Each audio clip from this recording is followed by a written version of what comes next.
Welcome back to A Fresh Story, the podcast where we have conversations about brave decisions to start over again. I'm Olivia. And I'm Jenny, and we're so glad you're here today.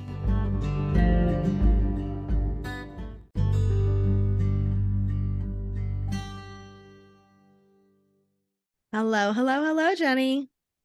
Thank you for making it 3 hellos. You know how it makes me uncomfortable when you stop it too. I'm learning from the podcast. It's the patterns thing. The numbers patterns thing. How are you today? How are you? Oh, I asked first. I'm a little grumpy today. I'm going to be honest. It's been one of those mornings. I'm really struggling. This is actually an ADHD thing, but I think it's also a human thing with what to eat lately. I just like nothing sounds good to eat, like nothing. Even my go-to is like bagel with cream cheese and lox. I'm like, I don't know. Toast? So no, I can't. I don't know. Just everything seems hard to imagine the time toast doesn't feel good. I think I need like to try like a new restaurant or something. I need to like break out of my like rut of like normal stuff. I'm doing okay. I have some sort of allergy cold situation, so I'm sure people. Everybody, 'tis the season. Me too. My lunch was good. Do you want to hear about my lunch? I do. Yeah. Maybe it'll inspire me. Yeah, maybe it will. We went to the market to get stuff for dinner, and I bought myself a sandwich baguette, which is what it sounds like. And I hollowed it out. And I want everybody to know that when I say I hollowed it out, I ate the inside. I didn't throw it away. No, yeah. I love the inside. Yeah. If I could make like a taco that had like bread inside, like I would eat that. So I hollowed it out, and then I did goat cheese, and I had some like 3 slices of pepperoni left over from making Thomas's lunch for tomorrow. Some tomatoes cut up, some olives, and some Vidalia onions, like pickled onions. It was really good. I've noticed that in this country, their sandwiches aren't quite as tall. It's more like a French style sandwich. It's pretty flat. And I kind of like that because I love bread, like Oprah, much like Oprah. I love bread. And I love sandwiches. So that's what I had. We had such an amazing conversation with Susan Gold. I've actually interacted with Susan for years, kind of in the PR world. And then I didn't really know her story. And she came to us, and I felt like it was this gift of a story that was just laid. We sat there, Jenny and I, you should have seen us, our mouths open, listening. She is not only is her life story like Forrest Gump and like amazing, but like, yeah, she's like met everybody and everybody. It was like the beginning of Fox News. But she is such a good storyteller. Like, you are going to be just swept away. Like, I highly suggest grabbing a cup of coffee, getting a good like sandwich, and sitting down and listening to this episode, because it is a beautiful piece of storytelling, and we were just blown away. It was wonderful, and she is such a light, and she's working on becoming a life coach, which I think is so appropriate. She's so engaging and loving and warm. I just, it was another one where we were like, thank you, podcast, for bringing people into our orbit, because these people that we get to interact with, it's like these little like blessings. Totally. So we hope you enjoyed the episode. Please remember to rate, review, and subscribe, because it helps us out. And we're always here for you. We'd love to hear what you think. So enjoy Susan Gold.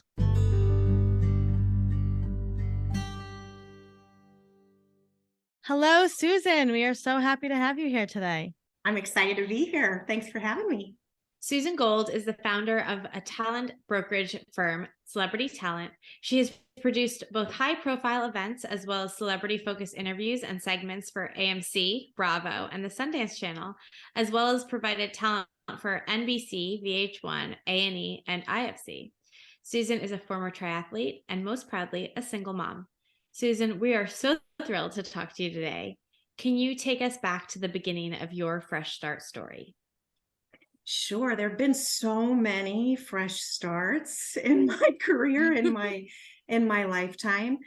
So I'm going to try to be concise. I think the first fresh start was when I left the home I grew up in the morning after I graduated from high school. It was a really rough environment. I lived in a small town in rural Pennsylvania, and I was the middle of 5 children with 2 brilliant but exceptionally rattled adults at the helm.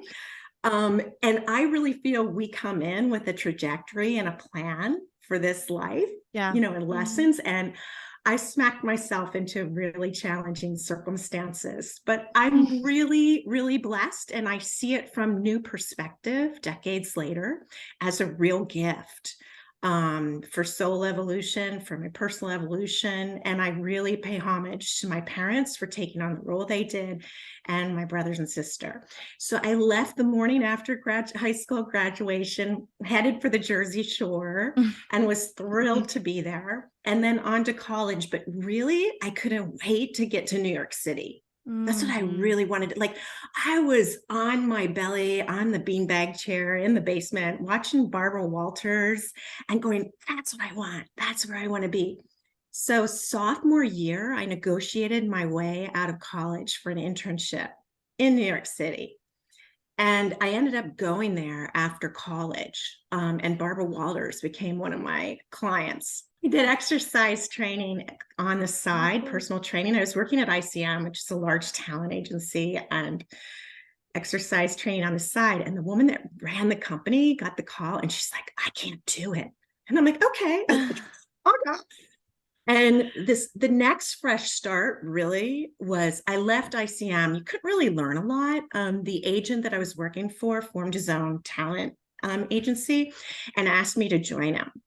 And I went, and I was learning to negotiate talent deals, and I would have never had that opportunity while I was in that big corporate structure. Yeah. But he also had a little issue, a little sexual compulsion addiction issue, and used to call young women in the afternoon to audition and ask me to leave. It was really awkward and inappropriate. And then he tried it with me, and I showed up to train Barbara the next morning and was so rattled, and she could tell. And I ended up spilling the beans, and she wanted to come with me to confront him. Oh my God, what a story. That is, wow. Yeah. So I ended up leaving, obviously. I went back the next night to get some things that I had left, and he had changed the locks on the doors. So I knew I had to move on. And that's the next fresh start. I launched my own talent brokerage firm. I had no clients. I think I had maybe 3 months of cash in the bank, which was a lot for me then. And I just had belief. And I went on a cold calling mission with a vengeance. And I ended up doing a deal with Donnie Deutsch, who's a bit of a TV personality. Yeah.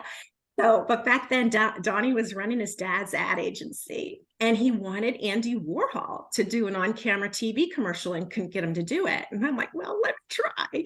So I dressed up and I went down to the factory because I couldn't get anybody to answer the phone. And I knocked on the door. Oh my God. Oh my God. And Fred answered the door, who was Andy's longtime manager. I told him why I was there. And he said, okay, come back tomorrow and I'll let you talk to Andy.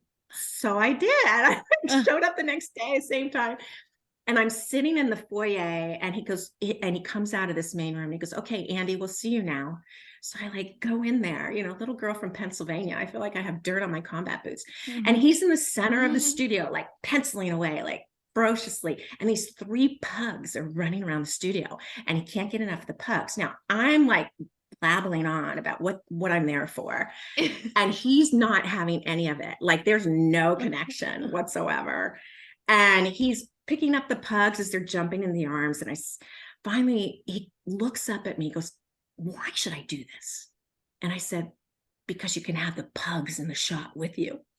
And he looked at them, he looked at me, he goes, I'll do it. So that was really my calling card into celebrity attachment for all sorts of projects. And I ended up doing it for Roger Ailes, who had launched a talk network called America's Talking, which was over the bridge. And I worked for CNBC and America's Talking in the promos department. And Roger wanted celebrities on the network doing promos to sort of weight the brand. This was way before it was cool, right? Everybody does that now. And I couldn't get anybody to come. So I got the idea to go to a red carpet event, interview the talent, and then have them look to camera and say their name, and they were watching America's Talking. And this is before this was commonplace, and publicists will start. This was early Cameo. It's Cameo now, right? Oh my God. Oh my God. So I grabbed a photographer and off we went. And it was so successful. Roger said, name the show you want to produce on. So I ended up producing, and then America's Talking folded, and he launched Fox News Channel and invited me to join there. And that was a bit of a fresh start, but the real fresh start was when I got a call from a longtime friend, and she said, come to LA. I'm launching a syndicated talk show and I need you to bring talent to the table. And I said yes, like immediately. Like she called me in the evening, it was early afternoon her time, it was evening my time. I was just like, I'm doing it. I'm going. So, and I knew nobody but her in LA and her partner. And I was on the plane thinking, what did I just do? But I sort of had that intuition that I was going to go to LA. Yeah. And I eventually learned how to punch buttons and did lots of work for Bravo and AMC and, mostly entertainment stuff, mostly reality stuff. But I quickly learned why I was brought to LA. And that was to meet one of the biggest gurus of my life, who was my ex-husband. He had spent time in New York too. And I think maybe we crossed ships there. There was some kind of magnet. Like I felt like I knew him before.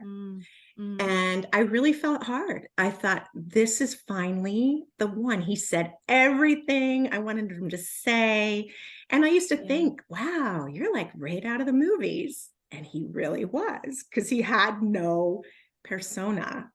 What I ultimately learned was I had fallen in love with a narcissist, someone who could not see outside of themselves. And I totally loved him. And it was totally familiar to me. I mean, that's what I had grown up with, serving that kind of personality. And so I didn't understand.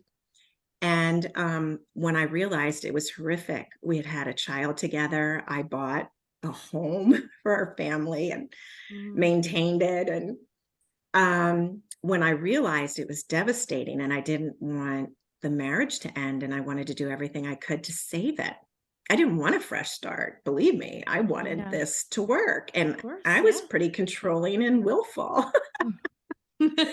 And powerful and tenacious, like all the things. Yeah, got chutzpah. You have a lot of chutzpah. But I didn't know it. Yeah. I didn't know I was powerful. People would say that to me. And on the inside, I just felt like I had duct tape and sticky paper holding me together. And I was just a gerbil on that wheel, running as fast as I could to piece it all together. Because I was so afraid of abandonment. I was so afraid to be left. And I was really insecure, especially when it came to partnership. And I always carried the weight. I always carried more than my fair share. So it seemed natural, but literally I felt like I was being flattened because I was bringing in the lion's share of the income and creating it on my own, because I couldn't do the corporate thing. I did it at ICM and I did it at Fox for 2 years and it just didn't fit. I couldn't figure it out. I didn't understand what like people did all day and why they were staying there till 7:30 when there was really nothing happening. It was like, why are you posing? There's so much life to live. I'd be like, get the work done. And like, let's go. It's 4:30. Who cares? Right. I mean, you also seem like somebody that like gets her work done, is super smart, like knows how to get it done. Like, let's get it done before lunch and like go get lunch and then like see what the day is going to bring us. Why are we in this office all day? You're so right. And I have my mom to thank for that, because she ended up being a single mom, even though our dad lived in the same town. She had to set up a lot like I did, like doing the lion's share and working, but she would leave these long notes. And for the boys, it'd be like, go mow the lawn. And for me, it'd be like, dust, vacuum the downstairs, take everything on the stairs up, do the laundry, like all these things that seemed overwhelming for a 6-year-old. Yeah. But it actually served me in adulthood. Like I can get a lot done. I can multitask. So here I was in this marriage that I knew was not good for me. I Googled the word narcissist. I don't know, that was like divine inspiration, and learned everything I could about narcissism and woke up to the fact that I was living with one. And it was horrific. And his mask came off. He was one persona. And then when the actual confrontation began, it was like Medusa. I was like, nasty. Yeah. And I was like, oh my gosh. And so I got this brainiac idea that I was going to make him come to the table with what's called a post-nuptial agreement to try to bring integrity in the financial side of the relationship and protect what assets I had, which basically in the state of California was our home. Yeah. And we got to the last point of the negotiation on this agreement, and I thought my marriage was saved. I thought it was really going to happen, and I was so happy. And he folded his arms, and he stared at me with that cold stare that only the narcissist. The dead eyes. Yeah, you know. Oh, I know. And he said, I'm hiring an attorney and I'm filing for divorce. And that intuitive voice inside me said, we are doing for you what you cannot do for yourself. And I knew like that was the fresh start. And it was also fresh hell because he would not leave the master bedroom. I ended up on a mattress on a floor of a partial conversion in the garage of a home I bought and paid for and maintained for our family. And I needed that billboard to fall on my head to wake me up and say, hey, this isn't right. You have to, you can do better. You deserve better. Yeah.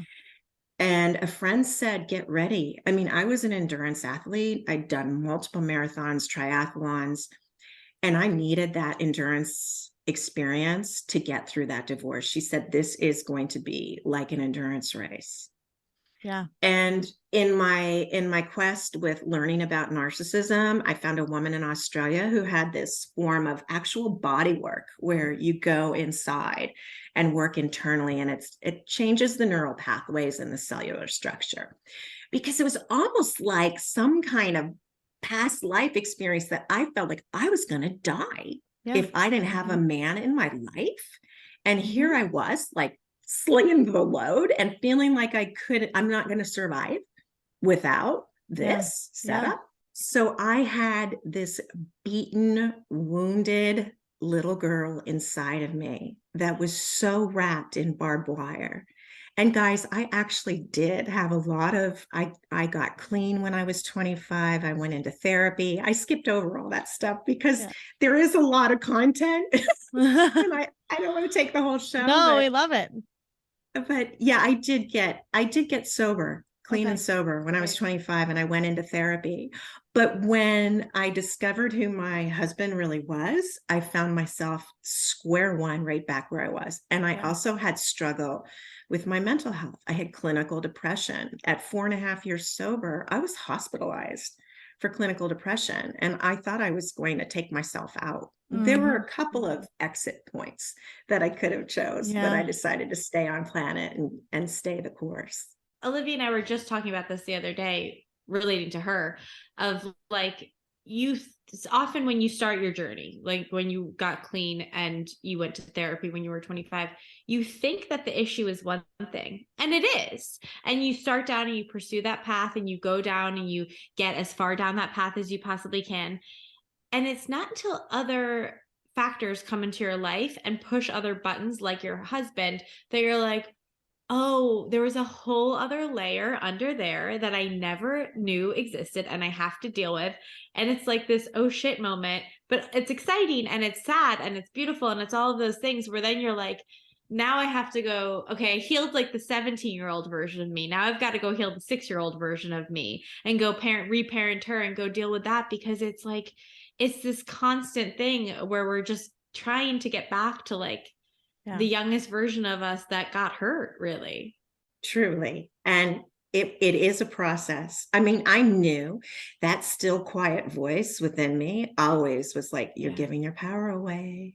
You're giving your power away, because I was always really insecure when it came to partnership and being abandoned. I'd say being abandoned and not realizing my power have been my two biggest core issues. But I celebrate that. Like, what a great gift to come in to realize it and to be brave enough to open your eyes and be willing to work on it.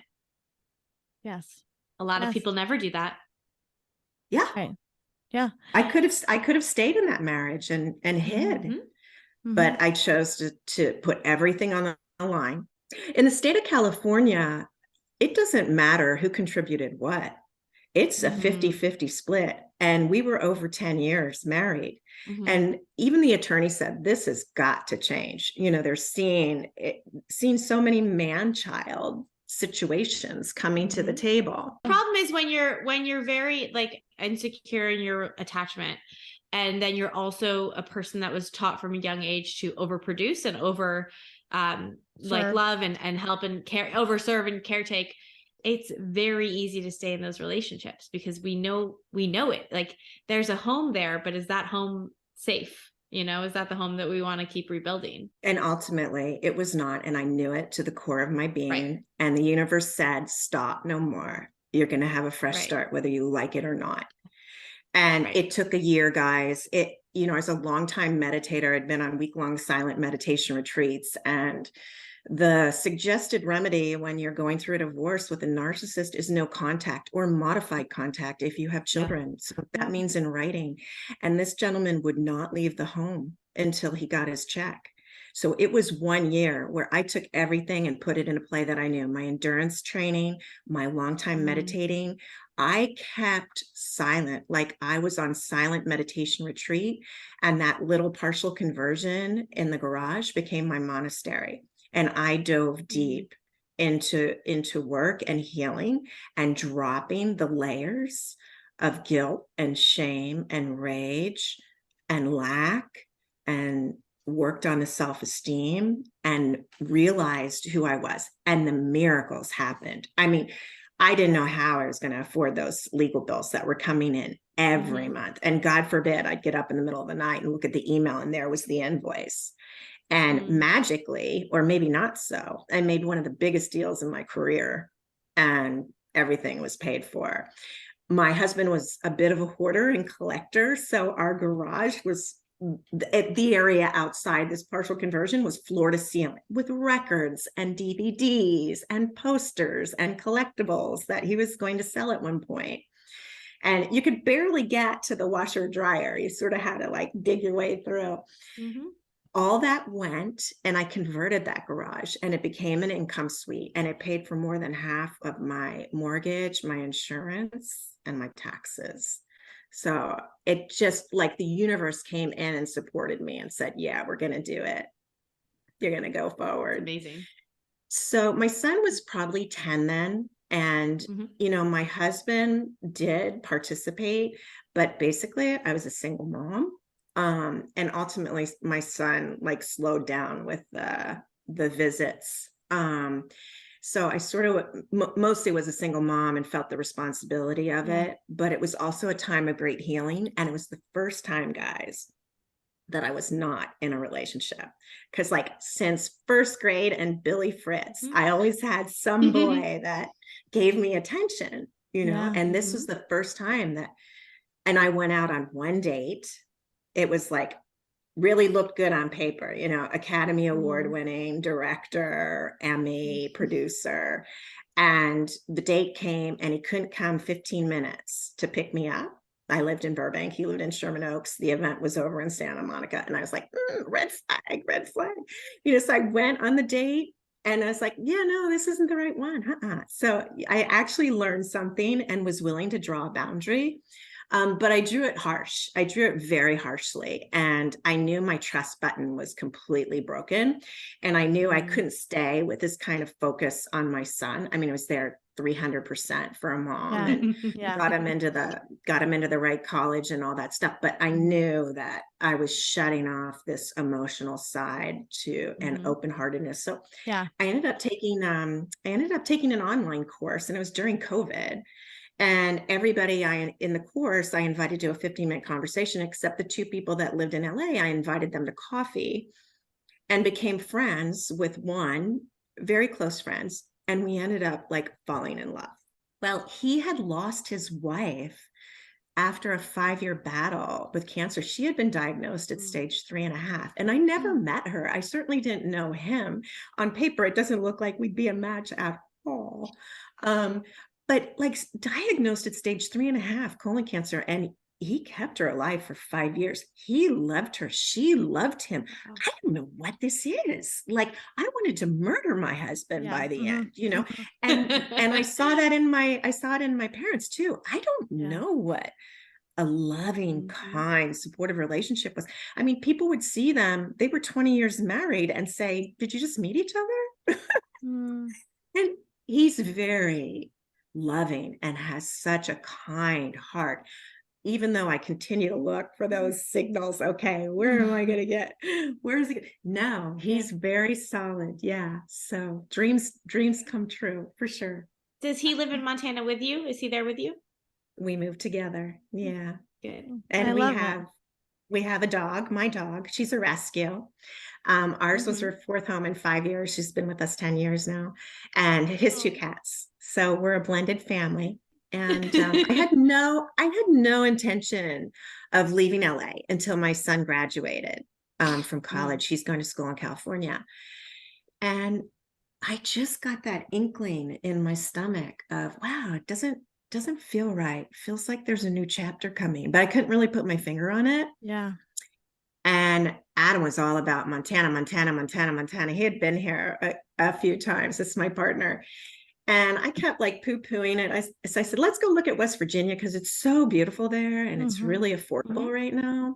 And they were actually paying people to move to West Virginia if you had a work from home business.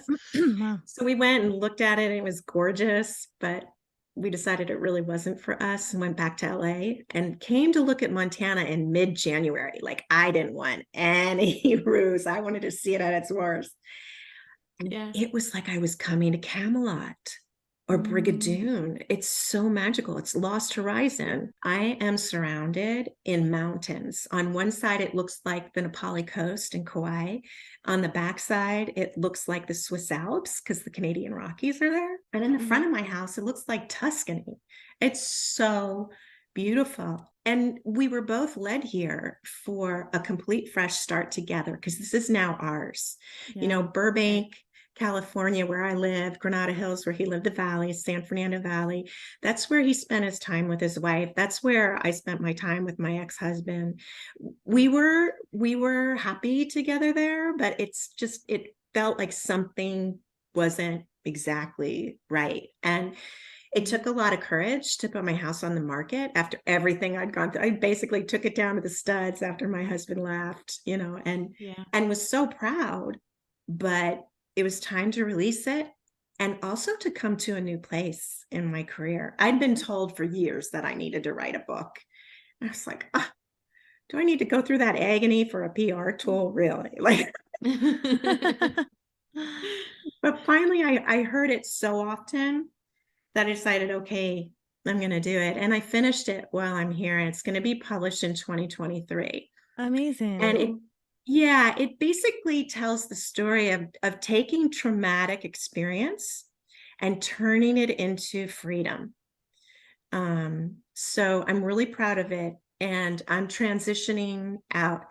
After producing for television, and it got so fierce and cutthroat, like the reality stuff just, it was nasty. And I transitioned into PR, sort of more from a biz dev media outreach perspective. Yep. And it was really great. And I was doing great work, but it didn't feel whole. And just naturally, like, I've coached people and helped people through all sorts of things. Like, I've survived all sorts of stuff, every kind of abuse imaginable, and entrepreneurship and divorcing a narcissist and being a single mom and, you know, all that stuff. So I'm like, I think I can put this to use. So I finished the book, it got picked up, it'll be distributed, and I'm on my way.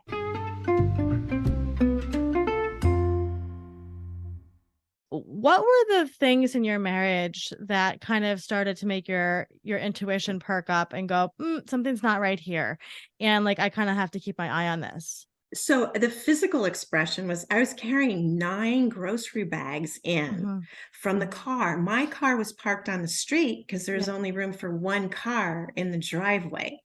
Like that's a physical metaphor. The fact that my ex was living in the master bedroom while I was in the garage, that's another metaphor for the truth of what was going on within the relationship. And God bless him, he just did not have a clue. He did not understand.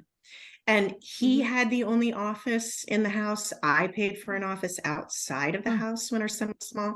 I paid for the nanny. He got used to the nanny. You know, it just, and I just expected that was the way it went. So what really happened was once our son was 5 and we bought our first home, I couldn't hide those things anymore. Like the tax bill was coming due and I didn't know where that money was coming from. And I knew I couldn't ask him for it. Yeah. And I just felt like I was responsible. But I also want to say I want to take responsibility because I also would not allow myself to be vulnerable to need because those needs had been rejected early on. Yeah. And that was too painful a place to go. Were you in my therapy session yesterday, Susan? Because that's exactly literally what we talked about. Yeah, 100%. And you are probably a fiercely independent person, I'm guessing. Yeah. Nasty independent. Yeah. I feel sorry for my partner. He's got it rough. Yeah. Yeah. I think those are all such interesting examples because when you talk to people who have been with a narcissist, there are a lot of examples like that. I mean, things you said exactly happened to me in a lot of ways as well. As you're talking, I'm thinking about with that mirroring, you end up falling in love really with yourself, right? That's the person that they are. They are completely mirroring you. So everything that's shiny and wonderful and beautiful and warm, and like you said, you felt like you had connected before, that's because you're connecting with you. Right. And that's kind of the scary part about narcissism. And when that mask comes off, like you said, it is like, what is happening here? And I think your metaphor of the reality you lived of like literally kind of living in the doghouse, right, was that they strip you down to your humanity is gone, and so I would imagine for you who like had this like career and you're doing all these amazing things and you were sober and probably doing all the parenting, I'm guessing, to then like have this inside of you be totally beaten down. How did you work your way back up to building that inside of yourself back up again? So I was very fortunate in finding that system out of Australia. The woman's name is Melanie Tonia Evans, and I highly recommend her. She's got a program called Narcissistic Abuse Recovery Program, NARP, and it literally goes into your body. I don't know about you guys, but I respond somatically. Most everything is held in my body, and I respond emotionally from my body parts. And this program basically helped me to a point where I could find some semblance of self and energy again, because I've literally been drained by this energy. And I also took the suggestion of no communication, because the narcissist knows every button and how to push it and how to draw you back in, and you cannot engage. It was so difficult. It felt so unjust. Here I was, I had carried most of the weight, and this guy was trying to take everything he could. He went around and inventoried every item in our home and put a dollar value on it and expected me to pay in the divorce settlement. The attorney said I'd never seen anything like this before. It just felt so unjust, but I had to believe that if I just continued and if I went back, narcissists are known to punish. So I knew going back was not a solution. It was exceedingly difficult with him on the premises. We were on the same premises. Using the same kitchen, but I knew what I had to do. And I just used all that training and trust and taking suggestions. And that's what got me through. It's such a human instinct to want to be understood, right? And like seen and heard and validated. So like when they're saying, when the narcissist is arguing with you and you're like, no, you're not understanding it, you've gotten it all wrong, it just is so natural to like argue with them. And it's so counterintuitive to be like, it doesn't matter. I'm just gonna, I gotta gray rock them, right? Or I gotta just like, they give them nothing to hang on to, nothing to pick at. But it's so tough to just know that like, you know what's right, and that has to be enough. Just keep going towards the truth Right. and trusting that there would be a miracle and a fresh start on the other end. And it wasn't easy. And I felt frozen for quite a long while. I was traumatized. Yeah, It was very traumatic It to go is. through that. And it takes a while to unfreeze that, to allow yourself Yeah. that time and really serve yourself and grow your own being. And I've gotten back in touch with that little girl inside of me, and she's so precious. And I've come to really love her. There is heaven on earth. Yeah. There is, and it comes. Yeah. Oh, I love that. So what kind of coaching are you going to be doing in the next phase of your fresh start journey?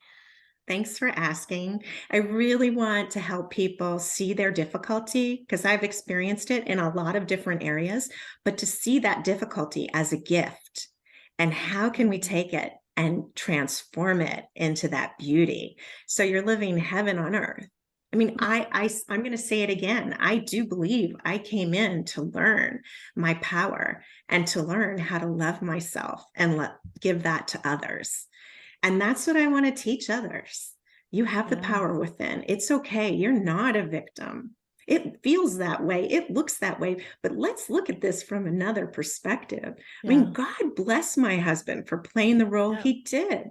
What was your support system like during your divorce process? You know, who kind of, So I had a core group, but I want to take you to the last, say, 2 months when things really amp up. That's when my husband saw he's not going to get away with it. He really got desperate and pulled out the arsenal, and it got tough. So I picked a friend for each day of the week, because what happened was I felt those suicidal feelings, that depression come up again. I experienced that in my 20s and my early 30s, so I knew what that was. And every day I would check in with an assigned person for the day. And if they weren't there and I was in trouble, I would leave a message committing to call the next friend on the list to make sure that I was okay. So that was one tool that was so valuable, especially at the end. And yeah, I did find friends that would support, family that would support. And then Saturdays were my day with my son. So I made sure we did something fun. I mean, we went to animal sanctuaries and, climbing gyms and swimming pools. And, like I just found everything in Southern California we could possibly find, and really bonded with him. And actually, he said that was one of the best times of his life. Yeah. Because he got that kind of quality time with me.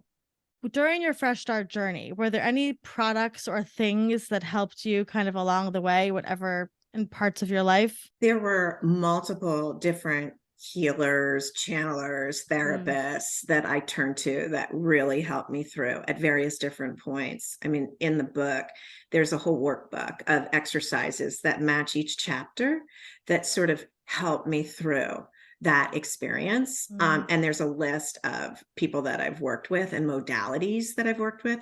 I started off with the head talk, the mind, the sort of analytical, and then I moved into the body, the more somatic.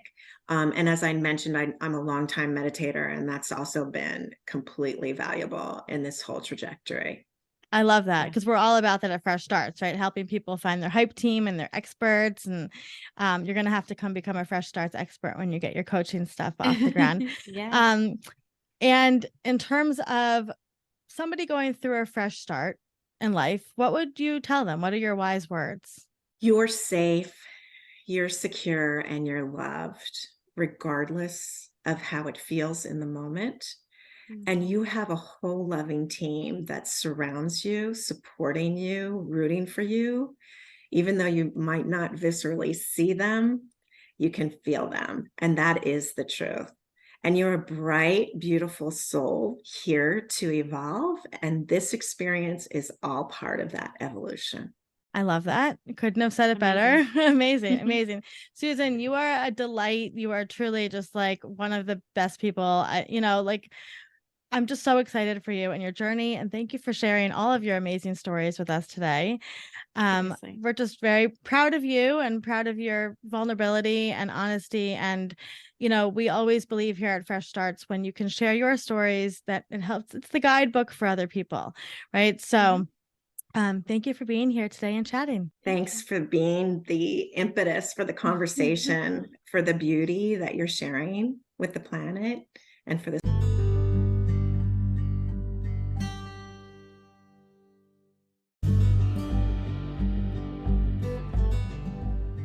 Thank you for listening to today's story. We're always here and we're proud of you. Until next time, brave one. A Fresh Story is brought to you by Fresh Starts Registry, the first and only platform for everything you need to start again. You can read the show notes and learn more about today's episode at freshstartsregistry.com/podcast.